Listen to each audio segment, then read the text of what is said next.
భార్య ఏదైనా ఓరుస్తుందేమో కానీ భార్య చాలా ఇబ్బంది పడిపోయేది ఎప్పుడో తెలుసా అండి?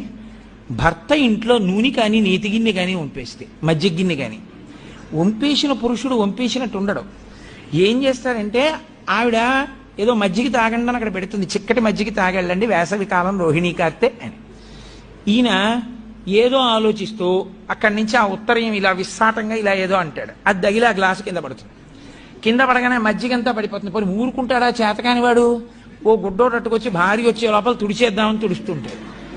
ఆవిడ వచ్చి చూస్తుంది, ఆహా ఏమి అదృష్టం అండి, నిజంగా నా కోసంగా అన్నారు మీ అమ్మగారు, మజ్జిగ వంపేశారు, పోనీ పీడా పోయింది.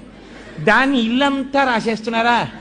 ఇప్పుడు ఆ వెన్నలో కాలేస్తే మజ్జిగ ఒలికిపోతే ఏ బియ్య పిండో వేసుకుంటారు, వేసుకుని ఒత్తేసుకోవాలి.